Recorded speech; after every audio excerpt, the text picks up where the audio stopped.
इस वीडियो में वेन आरेख वेन डायग्राम चैप्टर को पढ़ने वाले हैं। वेन आरेख होता क्या है, वेन आरेख से किस टाइप के क्वेश्चन पूछे जाते हैं, वेन आरेख कितने टाइप के आते हैं, कॉम्पिटिटिव एग्जाम में किस टाइप के इस चैप्टर से क्वेश्चन पूछे जाते हैं, इन सबको आज हम लोग इस वीडियो में देखने वाले हैं। तो वीडियो स्टार्ट करने से पहले मैं आप लोगों को बताना चाहूंगी कि जो कोई भी अगर बीएससी फाइनल ईयर में हो, मैथ्स के स्टूडेंट हैं, उनके लिए ये वीडियो बहुत ही ज़्यादा यूजफुल होने वाली है, क्योंकि मैथ बीएससी फाइनल ईयर में जो है वेन आरेख से रिलेटेड जो है टॉपिक होते हैं। ठीक है, तो आज ये वीडियो आप सभी के लिए बहुत ही यूजफुल हेल्पफुल होने वाली है, चाहे जो कॉम्पिटिटिव है, कॉम्पिटिटिव एग्जाम की तैयारी कर रहे हैं वो हो, या फिर बीएससी फाइनल ईयर के स्टूडेंट। तो चलिए तो देखिए वेन आरेख होता क्या है। तो वेन आरेख जो होता है, हमें दिए गए जो वस्तु के समूह होते हैं उसमें से वस्तु और क्या है, उसमें से जो वर्ग हैं, वस्तुओं के संख्या है, उसको हम लोग एक आलेख द्वारा प्रदर्शित करते हैं,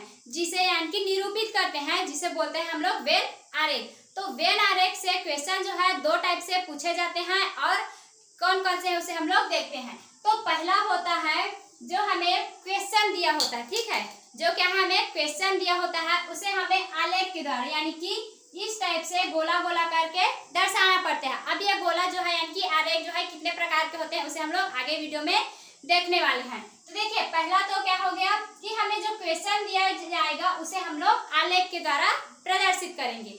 दूसरा होता है जो हमें आलेख में दिया जाता है, यानी कि इस टाइप से पहला, दूसरा और ये तीसरा गोला इस टाइप से दे दिया जाता है। इनमें अब क्या है बोल दिया जाएगा कि इसमें से जो है वो शिक्षक है, इसमें से जो है क्या है डॉक्टर है, और ये जो है क्या है गायक है।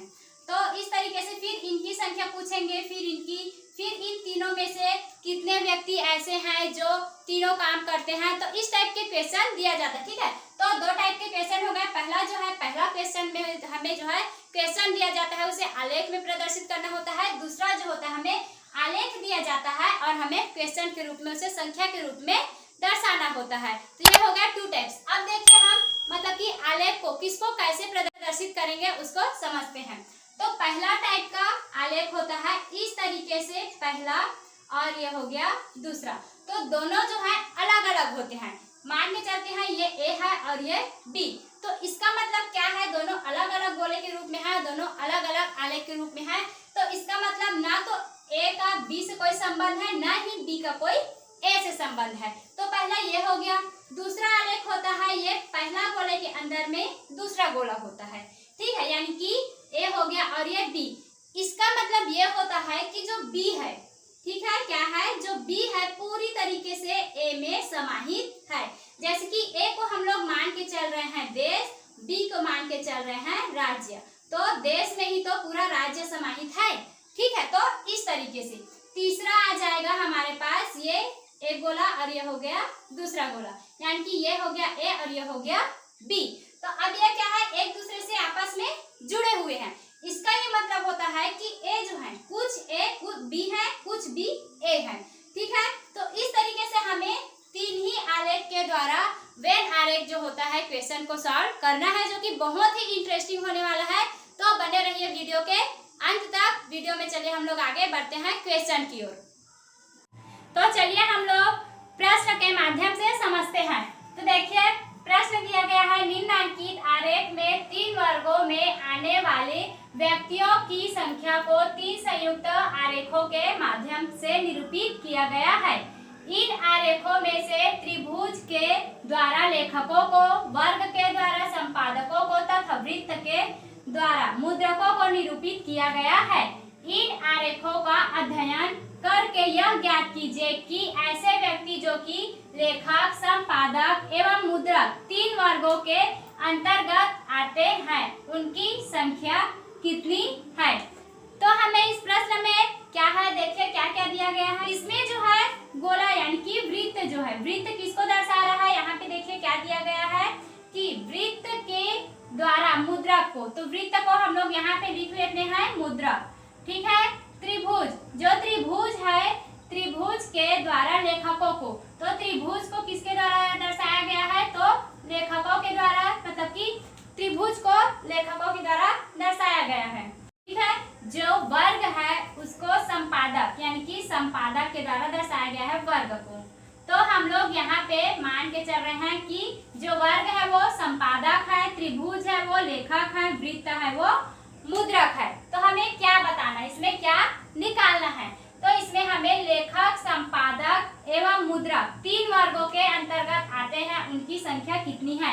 यानी कि हमें ये बताना है कि कितने ऐसे व्यक्ति हैं जो कि तीनों कार्य करते हैं, जो मुद्रक भी है, लेखक भी है और संपादक भी है। तो ऐसे को कैसे, किस तरीके से हम लोग निकालेंगे? तो देखिए सबसे पहले वृत्त, ठीक है। वृत्त किस तरीके से दिया गया है, यहाँ से क्या है, इस तरीके से चतुर्भुज और त्रिभुज को घेरते हुए, ठीक है। और त्रिभुज भी क्या है, वृत्त को और वर्ग को घेरते हुए त्रिभुज बना है। और चतुर्भुज भी क्या है, चतुर्भुज भी त्रिभुज और वृत्त को घेरते हुए ये वर्ग बना हुआ है। अब इसमें हमें क्या पता लगाना है कि त्रिभुज, वृत्त और वर्ग, इन तीनों के बीच में कितनी संख्या, यानी कि 1 है, 2 है, 3 है, कितनी संख्या आई है।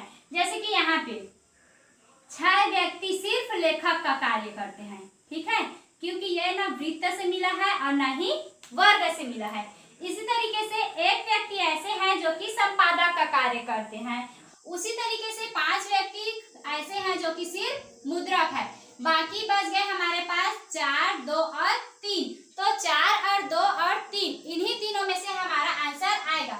लेकिन इसमें भी ये देखना पड़ेगा कि 4 या फिर 2 या फिर 3, तीनों में से कौन सा संख्या है जो कि मुद्रक, लेखक और संपादक तीनों का कार्य करते हैं, कितने व्यक्ति, ठीक है। तो देखिए 4, क्या 4 आएगा? तो 4 नहीं आएगा। क्यों नहीं आएगा? क्योंकि इसमें जो है त्रिभुज इन्वॉल्व नहीं है, यानी कि लेखक जो है इसमें आ ही नहीं रहा है। और हमें क्या निकालना है कि जो लेखक, संपादक और मुद्रक तीनों वर्गों में आते हो, ठीक है, तीनों वर्गों के अंतर्गत में आते हो, वैसे व्यक्तियों की संख्या को हमें निकालना है।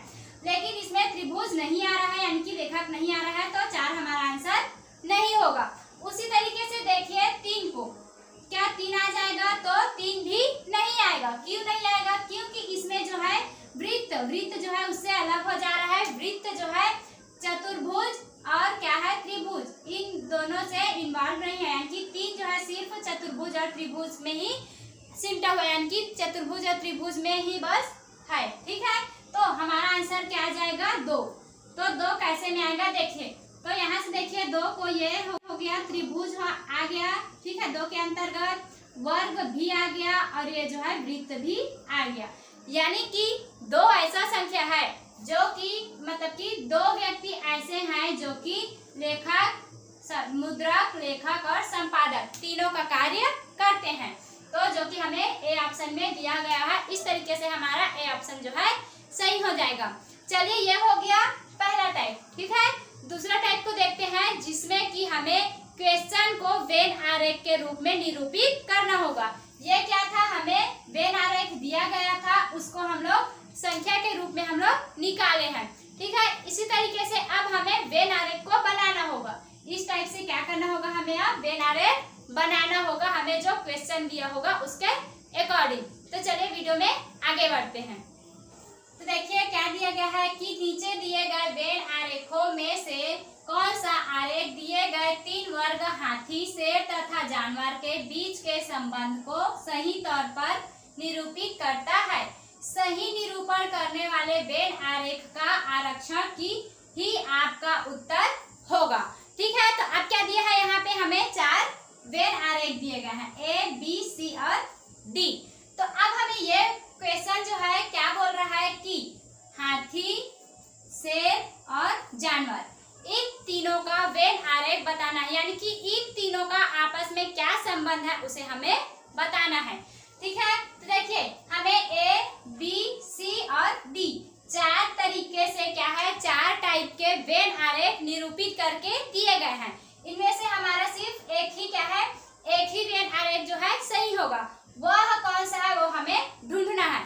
तो हमें सबसे पहले क्या करना होगा कि शेर, हाथी और जानवर, इन तीनों में आपस में क्या संबंध है उसे पहले जानना होगा, ठीक है। तो क्या संबंध है, हाथी हो गया और शेर हो गया, ये दोनों क्या हैं, दोनों जानवर है। और हमें क्या दिया गया है, तीसरा जानवर, यानी कि हाथी, शेर तथा जानवर, इन तीनों के बीच में हमें संबंध निकालना है।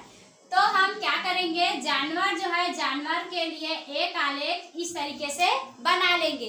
अब क्योंकि हमें पता है हाथी और शेर दोनों जानवर हैं, तो दोनों ही क्या हो जाएंगे, इसके अंदर में आ जाएंगे इस तरीके से।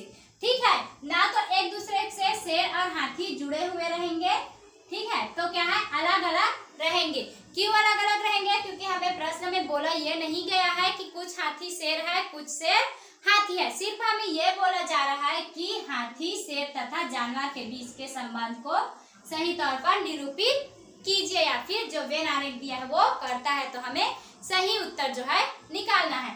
तो क्या हो जाएगा, तो देखिए ये जो हो गया हमारा आंसर। इस तरीके से, यानी कि एक बड़ा गोला है और उसके अंदर में दो गोले होंगे, वो क्या हो जाएगा हमारा सही आंसर, जो कि हमें ए ऑप्शन में दिया गया है। तो एक और बार समझा देती हूँ, जो बड़ा गोला है वो क्या है, जानवर के लिए हो गया, क्योंकि हम सबको पता है कि शेर और हाथी जानवर के अंदर में आते हैं, इसीलिए बड़े गोले के अंदर में दो गोला बना दिए। तो बड़ा गोला हो गया जानवर, और अंदर में जो पहला गोला है वो हो गया हाथी, और दूसरा गोला हो गया शेर। तो इस तरीके से क्या है, हमारा ए ऑप्शन जो है सही हो जाएगा। उम्मीद करती हूँ कि आपको वीडियो जो है पसंद आया हो। इसी तरीके से और वीडियो देखने के लिए हमारे YouTube चैनल आरबी स्टडी अड्डा को सब्सक्राइब कर लीजिए, ताकि इसी तरीके से इंटरेस्टिंग क्वेश्चन जो है आप तक पहुँचती रहे। तो आज का वीडियो बस यहीं तक, मिलती है अगले वीडियो।